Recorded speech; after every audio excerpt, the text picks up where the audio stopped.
Investasi for living. Bagaimana seorang mantan karyawan mampu mencapai kebebasan finansial dan punya banyak waktu untuk diri sendiri dan keluarga sebagai investor saham full-time. Karya Teguh Hidayat. Bab 1. Semua orang bisa menjadi investor saham dan hidup dari situ. Bab 1. Semua orang bisa menjadi investor saham dan hidup dari situ. Apakah saya pintar? Enggak juga. Suatu pagi di tahun 2003, penulis baru pulang dari melaksanakan sholat subuh berjamaah di masjid dekat rumah. Ketika bapak, ayah saya, menyambut saya di pintu masuk rumah, sambil senyum-senyum, bapak berkata, "Teguh, selamat ya, kamu diterima masuk Unpad." Saya menjawab, "Ah, masa iya pak?" "Iya benar, tapi paman kamu di Jakarta telepon. Katanya dia sudah baca pengumuman hasil SPMB di koran pagi ini, dan ada nama kamu di situ." Penulis kemudian masuk rumah dan disambut juga oleh ibu, yang ikut memeluk dan turut mengucapkan selamat. Sebelumnya, saya yang ketika itu baru lulus SMU, memang mengikuti ujian seleksi penerimaan mahasiswa baru atau SPMB untuk bisa diterima kuliah Universitas Negeri, di mana saya mengambil jurusan Statistika Universitas Padjadjaran Unpad di Bandung, Jawa Barat. Setelah dipeluk ibu, bapak kemudian memeluk saya sekali lagi, dan sekilas penulis melihat mata bapak berkaca-kaca.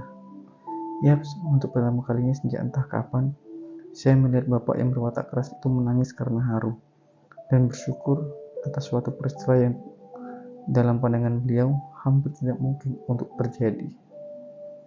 Tidak mungkin terjadi, maksudnya bagaimana? Bapak saya adalah seorang guru SMU, dan kemudian seperti layaknya guru pada umumnya, beliau sangat menekankan kepada anak-anaknya. Saya adalah anak kedua dari 3 bersaudara yang semuanya laki-laki. Untuk rajin belajar, untuk menghasilkan nilai rapot yang bagus, kalau bisa ranking 1. Dan beliau sangat keras dalam hal tersebut. Saya masih ingat waktu saya masih SMP. Bapak melarang anak-anaknya bermain video game dingdong. Apa itu dingdong? Anak tahun 90-an pasti tahu. Karena menganggap bahwa permainan itu bisa membuat kami lupa belajar. Tapi pada suatu hari, saya bersama adik secara bersembunyi-sembunyi pergi ke pusat kota untuk bermain dingdong tersebut. Dan bapak ternyata mengetahuinya. Tanpa ampun, begitu pulang ke rumah, kami berdua langsung menerima tamparan di wajah. Problemnya, kami bertiga justru semuanya malas belajar dan hampir tidak pernah mengerjakan PR. Termasuk penulis lebih suka bermain video game ketimbang membaca buku ilmu pengetahuan alam. Kejadian saya ketahuan main dingdong itu tidak membuat saya kapok. Alhasil, tidak ada seorang pun dari kami yang punya prestasi menonjol di kelas, di mana saya tidak pernah menerima ranking sejak SMP sampai lulus SMA. Demikian pula kakak dan adik saya, juga biasa-biasa saja di sekolah mereka. Bahkan ketika saya kelas 2 SMU, saya masih ingat ibu wali kelas ketika itu memutuskan untuk menulis ranking semua siswa dalam satu kelas. Jadi biasanya kan hanya siswa yang masuk 10 besar yang rankingnya dicantumkan di buku rapotnya. Sehingga untuk ranking 11 dan seterusnya tidak dicantumkan. Tapi ketika itu ibu wali kelas memutuskan untuk mencantumkan semua ranking tersebut. Dan saya ternyata memperoleh ranking 36 dari 40 siswa. Dengan hampir semua nilai mata pelajaran di bawah rata-rata kelas. Hal ini sepertinya membuat bapak terpukul, terutama karena persis tahun sebelumnya kakak penulis gagal mengikuti ujian masuk perguruan tinggi negeri, sehingga terpaksa kuliah di kampus swasta di kampung halaman kami, Cirebon, yang prospeknya tentu tidak secerah dibanding jika ia diterima di kampus negeri. Atau setidaknya seperti itulah pandangan bapak. Dan seperti halnya saya, kakak saya juga termasuk siswa yang biasa-biasa saja di sekolahnya. Sehingga Bapak kemudian melihat penulis sebagai calon gagal berikutnya. Sehingga ketika saya naik ke kelas 3 SMU dan minta izin untuk ikut program bimbingan belajar bimbel agar bisa diterima di universitas negeri, Bapak menolaknya karena menurut beliau itu percuma saja. Tapi saya tidak menyerah dan akhirnya ibulah yang memberikan uang sebesar 750.000 untuk membayar paket bimbel selama 1 tahun. Dan saya kemudian punya kegiatan baru. Selepas sekolah tidak langsung pulang ke rumah, tapi ikut bimbel dulu dan baru pulang sore hari. Dan sejak ikut bimbel tersebut, penulis kemudian jadi rajin belajar. Karena memang harus diakui bahwa guru-guru bimbel itu lebih enak ngajarnya dibanding guru biasa di sekolah. Di kelas bimbel itu saya kemudian bertemu dan berteman baik dengan teman satu sekolah yang tadinya tidak saling kenal. Tapi ternyata dia adalah salah satu siswa paling pintar di sekolah kami. Di mana sejak kelas 1 sampai saat itu selalu dapat ranking pertama. Dan ia Muhammad Amin namanya. Dan ia bilang bahwa ia ingin masuk kedokteran Universitas Indonesia atau UI. Ketika itu Amin bertanya, "Kamu mau masuk kemana, Guru?" Saya jawab, "Unpad," tapi belum tahu jurusan apa. Sedikit flashback. Ketika kelas 1 SMU, saya ikut acara pramuka sekolah di mana kami berkemah di bumi perkemahan di Jatinangor, Sumedang, persis di belakang kampus Unpad. Dan yang paling saya ingat ketika itu adalah udara di sana sangat dingin, jauh berbeda dengan Cirebon yang panas. Di rumah kami juga nggak ada AC, dan saya menyukai udara dingin tersebut. Karena itulah, saya kemudian bercita-cita untuk kuliah di Unpad. Bukan karena itu kampus favorit, melainkan agar saya bisa pindah ke situ dan menikmati udara sejuk setiap hari. Dan karena cita-cita itu pula, saya mendadak jadi rajin ikut bimbel. Bedanya, dibanding Amin yang kami berdua sama-sama yakin bahwa dia akan diterima di UI, saya tidak yakin bahwa saya akan diterima di Unpad. Karena tingkat prestasi akademik kami memang bagaikan langit dan bumi. Amin pula yang menyarankan bahwa kalau misalkan kamu ambil jurusan kedokteran, akuntansi, atau ilmu komunikasi di Unpad, maka peluangnya bakal berat, karena itu jurusan favorit. Jadi, mending ambil jurusan statistika saja karena peminatnya tidak terlalu banyak. Ketika itu, saya bahkan nggak ngerti apa itu statistika. Tapi karena setelah saya pelajari lagi, jurusan statistika punya prospek pekerjaan yang katanya cukup bagus. Maka saya kemudian ambil jurusan statistika tersebut. Pun kemudian, saya tetap tidak terlalu optimis akan diterima. Karena setelah saya baca-baca lagi, Unpad ternyata masih tergolong salah satu kampus favorit di Indonesia. Di mana pastinya anak-anak pintar saja yang diterima di sana. But what a miracle, seperti halnya Amin yang kemudian benar-benar diterima di kedokteran UI. Saya juga diterima di jurusan statistika Unpad. Inilah yang kemudian membuat mata Bapak berkaca-kaca ketika keluarga kami menerima kabar bahwa saya diterima. Sulit dipercaya, mungkin itu yang beliau pikirkan. Dan gak salah juga kalau beliau berpikir seperti itu, karena saya juga berpikir yang sama. Mungkin saya gak bodoh-bodoh amat, tapi sekali lagi, saya diterima masuk di Unpad. Sehingga untuk saat saya berpikir, mungkin saya ini gak bodoh-bodoh amat. Apalagi setelah saya mendengar bahwa beberapa teman satu sekolah yang rankingnya lebih bagus, mereka justru tidak diterima di universitas negeri. Penulis sendiri selama beberapa waktu kemudian mendadak jadi orang paling sukses di keluarga besar kami di kampung. Karena memang jarang ada anggota keluarga kami yang bisa menempuh pendidikan sampai ke jenjang universitas, apalagi universitas negeri. Tapi masa-masa bulan madu itu tidak bertahan lama. 6 bulan kemudian, setelah penulis menempuh semester pertama di kampus, Saya menilai transkrip nilai untuk 5 mata kuliah yang diambil pada semester tersebut. Dan saya untuk pertama kalinya dalam hidup merasakan guncangan psikologis yang sangat menakutkan.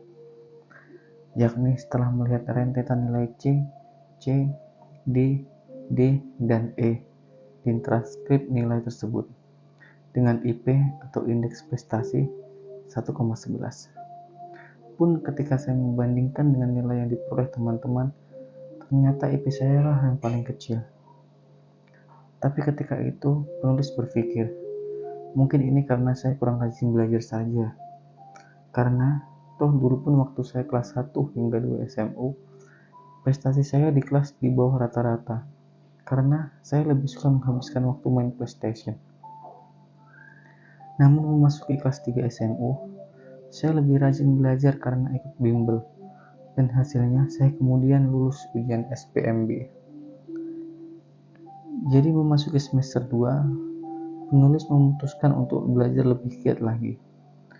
Tapi ternyata transkrip nilai penulis hanya membaik sedikit saja, di mana IPK penulis pada semester 2 tercatat 1,72.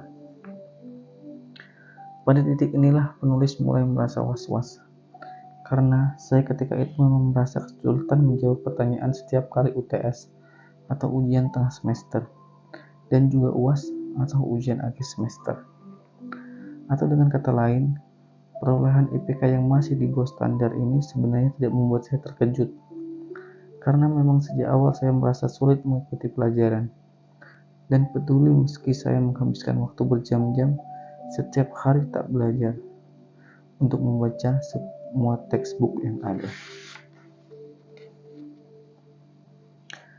Tapi yang paling bikin penulis stres ketika itu adalah di bawah lembar transkrip nilai itu ada tulisan jelas sekali. Jika pada semester 4 IPK di bawah 2, maka mahasiswa yang bersangkutan akan diberhentikan. What? Apakah ini artinya saya bakal pulang kampung tahun depan dan gak balik lagi ke kampus kalau IPK ketika itu masih di bawah 2? Saya bilang sama bapak dan ibu nanti. Saya bilang apa sama bapak dan ibu nanti? Bisa penulis katakan, itu menjadi titik terendah hidup saya ketika itu. Namun entah berkat kekuatan doa dari ibu atau apa, ibu penulis biar gimana akhirnya tahu juga kalau anaknya sedang stres di kampus. Penulis sukses melewati semester 4 dengan IPK 2,01, sehingga tidak jadi drop out. Tapi memasuki semester 5 inilah penulis baru mengetahui bahwa saya sangat beruntung. Karena sejak awal saya tidak seharusnya diterima kuliah di kampus Unpad. Jadi ceritanya begini. Pada tahun 2003, yakni ketika penulis masuk jurusan Statistika Unpad, ketika itu pihak jurusan belum punya gedung perkuliahan milik sendiri, sehingga para mahasiswanya terpaksa kuliah di gedung milik jurusan atau fakultas lain. Dalam hal ini fakultas psikologi. Dari pihak dosen serta pengurus jurusan, mereka sudah bertahun-tahun meminta dekanat fakultas atau jurusan statistika berada di bawah Fakultas Matematika dan Ilmu Pengetahuan Alam, dan juga rektorat Unpad itu sendiri, agar mereka dibuatkan gedung baru. Tapi permintaan itu tidak pernah digubris karena alasan belum ada dananya. Hingga persis pada tahun 2003, Pak dosen ketua jurusan statistika, penulis lupa siapa namanya, membuat keputusan yang beresiko. Untuk tahun tersebut, jurusan statistika menerima 100 mahasiswa baru, dan jauh lebih banyak dibanding biasanya yang hanya 60 mahasiswa. Jumlah mahasiswa baru yang lebih banyak itu kemudian dijadikan senjata oleh pihak jurusan untuk memaksa dekanat dan rektorat untuk segera membangun gedung baru. Karena sekarang dari ruang kelas yang tersedia, gedung pinjaman milik Fakultas Psikologi sudah tidak muat lagi untuk menampung jumlah mahasiswa baru. Strategi tersebut berhasil di mana pada tahun 2005 semua mahasiswa statistika Unpad pindah ke gedung baru milik sendiri. Nah, ketika sedang duduk santai di gedung baru itulah penulis sempat berpikir, seandainya pada tahun 2003 lalu, jurusan statistika hanya menerima 60 mahasiswa seperti biasanya, maka besar kemungkinan kalau saya tidak termasuk dari 60 mahasiswa yang diterima tersebut. Karena kita mengikuti ujian SPMB-nya itu sendiri. Saya masih ingat, ketika itu juga saya tidak terlalu lancar dalam menjawab pertanyaan-pertanyaan yang disajikan. Sehingga saya ketika itu tidak yakin bakal lolos. Tapi nyatanya saya diterima. Ya mungkin itu karena jurusan statistika menerima 100 mahasiswa, bukan cuma 60. Atau dengan kata lain, jika hasil tes SPMB dari 100 mahasiswa yang diterima di statistika Unpad itu diurutkan dari yang nilainya paling tinggi ke yang paling rendah, maka mungkin saya berada di peringkat 90-an. Penulis katakan demikian karena setelah semester 4, meski IPK saya ketika itu sudah aman di level 2,01, tapi angka IPK segitu adalah salah satu yang paling rendah dibanding semua teman seangkatan, di mana hanya ada 2 orang yang IPK-nya di bawah 2, dan mereka berdua benar-benar drop out. Jadi saya ketika itu seperti lolos dari lubang jarum. Jadi sekali lagi, jika pada tahun 2003 tersebut pihak jurusan statistika hanya menerima 60 mahasiswa baru seperti biasanya, maka penulis akan gagal diterima. Atau kalau misalkan saya ikut tes SPMB-nya setahun lebih cepat di tahun 2002 atau setahun lebih lambat di tahun 2004, maka saya bakal gagal juga. Karena pada tahun-tahun di luar tahun 2003, jumlah mahasiswa yang diterima tetap hanya 60 orang saja. Pada titik inilah penulis menyadari, saya ini memang aslinya gak pintar-pintar amat, melainkan biasa-biasa saja. Dan saya bisa diterima kuliah di kampus favorit ini semata hanya karena saya beruntung saja. Tapi di sisi lain, penulis juga berpikir, keberuntungan ini akan jadi percuma saja kalau saya ujung-ujungnya kena drop out. Jadi meski di tahun-tahun berikutnya penulis tetap saja stranger dalam memahami semua mata pelajaran di kampus, yang mungkin karena memang dasarnya kapasitas otak saya terbatas, tapi saya terus fokus kuliah. Hingga pada tahun 2008, atau setelah kuliah selama persis 5 tahun, penulis akhirnya lulus dan memperoleh gelar S1 dengan IPK yang cukup untuk melamar kerja. Sekali lagi, dibanding teman-teman sekelas ketika itu, di mana banyak yang sudah lulus dalam waktu 4 tahun atau kurang, dan dengan IPK yang juga lebih tinggi, atau banyak juga yang cum laude, maka prestasi akademis penulis lagi-lagi hanya berada di kelompok di bawah rata-rata saja. Orang biasa juga bisa sukses. Nah, jadi sekarang mari coba kita simpulkan. Meski penulis merupakan seorang sarjana S1, alumni dari salah satu kampus favorit di Indonesia, di mana itu juga merupakan pencapaian yang cukup baik. Tapi sejatinya, saya secara akademis tidak lebih pintar dibanding teman-teman saya di sekolah SMU, dan termasuk di bawah rata-rata di kampus saya di Unpad. Jadi saya, sekali lagi, hanya seorang yang biasa-biasa saja, yang tidak lebih cerdas atau lebih baik dari sisi apapun dibanding rata-rata orang Indonesia. Jauhlah dibanding sejumlah anak bangsa yang memang seorang jenius, yang sukses meraih beasiswa master atau PhD di Harvard University, Amerika Serikat, lalu pulang ke Indonesia mendirikan perusahaan menjadi konglomerat, dan kemudian menjadi menteri. Sebenarnya ketika saya mulai bekerja tahun 2009, bos saya di kantor menyarankan untuk kuliah lagi, ambil magister akuntansi atau semacamnya. Tapi ketika itu saya mikir, bisa lulus S1 aja berjuang setengah mati. Lalu gimana caranya saya bisa survive kuliah S2? Pengakuan di atas mungkin terdengar tidak biasa. Biasanya kan penulis buku, motivator, pembicara seminar, selebritis, public figure, hingga influencer, mereka selalu berusaha membangun image bahwa dirinya adalah seorang yang hebat, berpendidikan tinggi, sukses, kaya raya, dan bergaya hidup mewah. dan juga selalu menjaga penampilan dengan mengenakan pakaian terbaik agar orang-orang menjadi kagum dan kemudian menjadi followers. Nah, sebenarnya banyak juga teman yang menyarankan agar penulis melakukan pencitraan dan personal branding seperti itu. Tapi kok rasanya gak sreg aja gitu. Karena sebagai investor saham yang lebih banyak jam di rumah dan jarang ketemu orang, saya sudah sangat terbiasa menjadi diri saya sendiri, tanpa adanya aksesoris atau embel-embel apapun. Dan faktanya adalah, dalam banyak hal, penulis sekali lagi termasuk orang yang biasa-biasa saja, yang tidak lebih pintar atau lebih apa pun dibanding rata-rata lain pada umumnya. Jadi kenapa saya harus berusaha mencitrakan diri saya sebagai orang lain?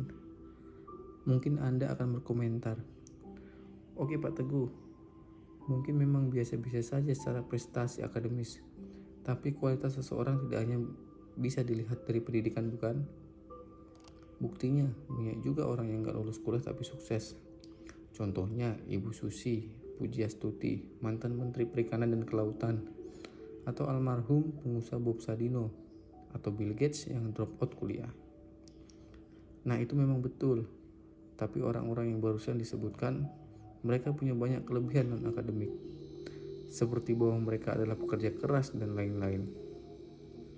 Sedangkan ketika penulis mencoba evaluasi diri saya sendiri ketika saya berulang tahun ke-30, tahun 2016 lalu, kesimpulannya adalah, apakah saya punya privilege sebagai anak dari orang tua yang kaya raya? Sama sekali tidak.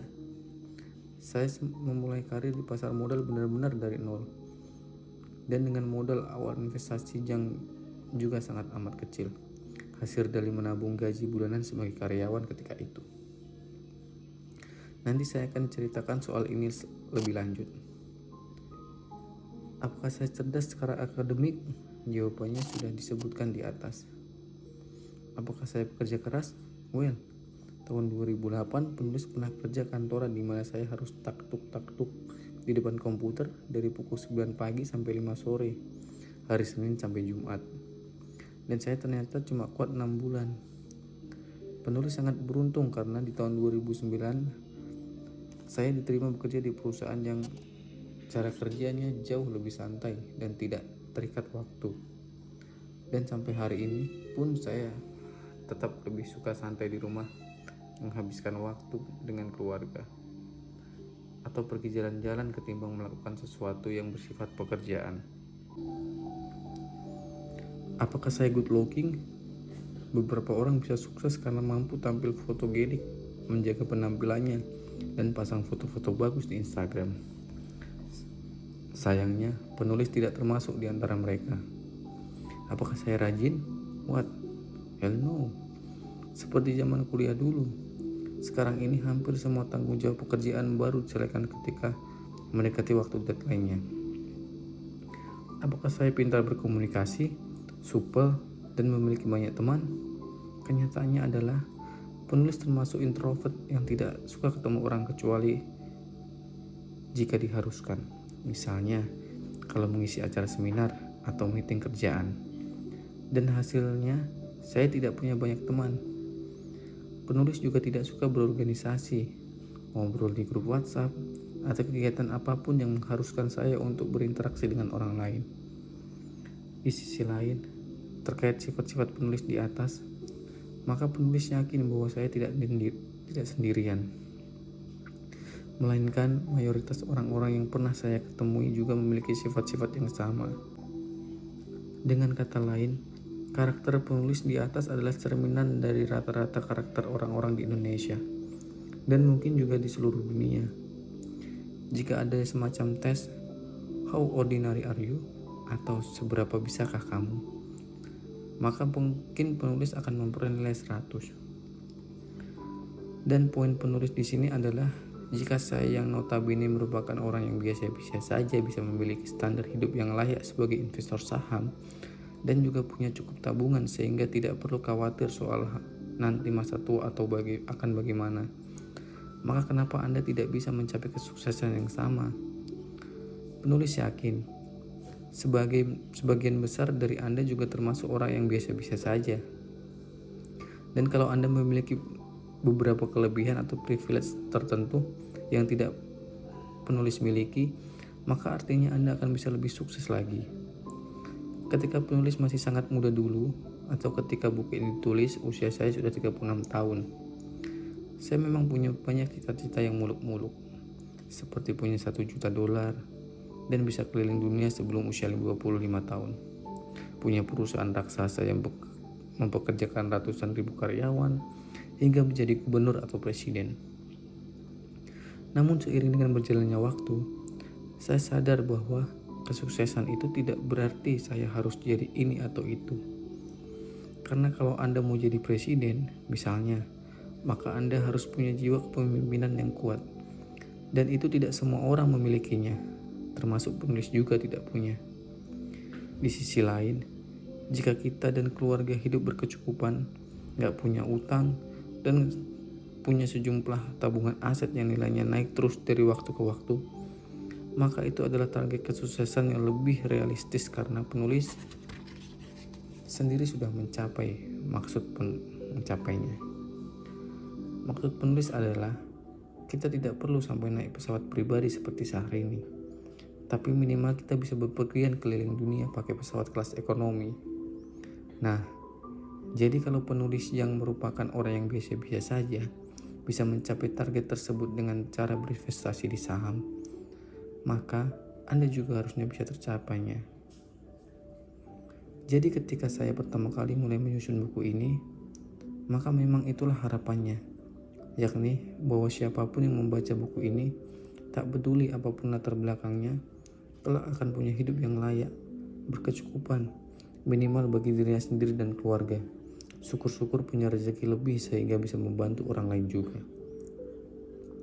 Dan sekali lagi, tak peduli mesti Anda mungkin termasuk orang yang biasa-biasa saja, yang bukan siapa-siapa, dan tak peduli apapun pekerjaan Anda sekarang, maka Anda tetap bisa mencapai itu semua dengan cara berinvestasi di saham, karena penulis sendiri sudah mencapainya.